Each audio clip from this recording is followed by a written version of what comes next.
तो एक और एरे का बहुत ही फेमस क्वेश्चन सॉल्व करते हैं। ये इजी कैटेगरी में ही आता है but it is not that easy. ठीक है, तुम्हें एक एरे दिया रहेगा प्राइसेस का, वो जो है स्टॉक्स के प्राइस रिप्रेजेंट करेगा अलग अलग दिन का। अब तुम्हारा टास्क है to find the maximum profit जो कि पॉसिबल होगा buying and selling the stock, जब मैक्सिमम एक ट्रांजैक्शन तुम्हारा अलाउड है तब। तो मान लो तुम्हारा एरे जो दिया हुआ है वो है ये। अब इसमें से तुम्हें 2 ऐसे दिन के स्टॉक्स प्राइस उठाने हैं जिसका के डिफरेंस सबसे मैक्सिमम होगा, दैट इज द प्रॉफिट। तो जो सबसे छोटा नंबर होगा उस दिन तुम बाई कर लो स्टॉक्स को, और जो सबसे बड़ा नंबर है उस दिन तुम सेल कर दो। तो buy for price 1 and sell for price 9। और ये बात ध्यान रखना, तुम बेचने के पहले तुम्हें स्टॉक खरीदना भी जरूरी है। तो ये नहीं कि मैं 1 उठा लूं as a buying price and 10 उठा लूं as a selling price, no that's not possible, right. खरीदने के पहले तुम बेच कैसे सकते, दैट्स वाई 1 हम लोग ले लेंगे as a buying price and then selling price हमारा हो जाएगा 9। तो इसका डिफरेंस जो है दैट इज प्रॉफिट, वो आ रहा है हमारे 8। अब इसके भी बहुत सारे अप्रोचेस हैं, नाइव अप्रोच, जिसमें कि हर एक पेयर का हम सब डिफरेंस निकालेंगे और जो उसमें से मैक्सिमम होगा उसको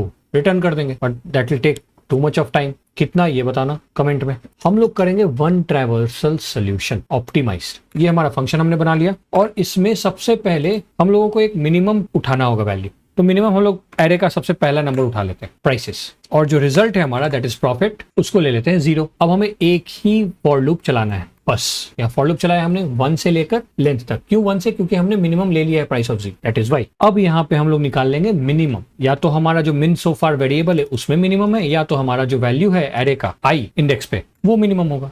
दोनों में से जो मिनिमम है उसको हमने मिनिमम सो फार में सेव कर दिया बाय यूजिंग math.min मेथड। अगर आपको चाहिए तो आप मिन मेथड नहीं यूज करो, डायरेक्टली आप मिन मेथड अपना बनाकर एक निकाल दो। अब जब हमें मिन वैल्यू मिल गया है तो हम एक मैक्सिमम वैल्यू उसके बाद का निकाल लेते हैं and then we have to subtract it to find out the profit. तो इस लाइन में हम लोग क्या करेंगे, मैक्सिमम सबसे पहले निकालेंगे किसका, रिजल्ट का, जो रिजल्ट में हमारे सेव है अभी तो 0 है, और उसके बाद प्राइसेस ऑफ आई माइनस मिन सो फार। तो हमारा प्राइसेस ऑफ आई जो भी आ रहा है उसको हम लोग सब्सट्रैक्ट करते जा रहे हैं मिनिमम से, वो वैल्यू हमारा रिजल्ट से कंपेयर हो रहा है। अगर रिजल्ट से वो बड़ा है तो फिर उसको रिजल्ट में सेव करते रहे। ये लाइन को तुम ब्रेक करके 2 से 3 लाइन में भी लिख सकते हो, where you will first find out the difference and then you will check कि हमारा जो रिजल्ट है वो बड़ा है या फिर prices of i minus minimum बड़ा है, and then you will save. ये करने के बाद बस रिटर्न कर दो। क्या रिटर्न कर दो, रिजल्ट या फिर प्रॉफिट जो लिखना है। खत्म हो गया हमारा काम। टेस्ट करें इसको, ये रहा हमारा driver code. We are getting the profit as 8। जल्दी से कमेंट में इसका time complexity and space complexity बताओ, लेट्स सी किसका सही होता है। समझ में आया हो तो पता है क्या करना है, लाइक छोड़ते जाना यार।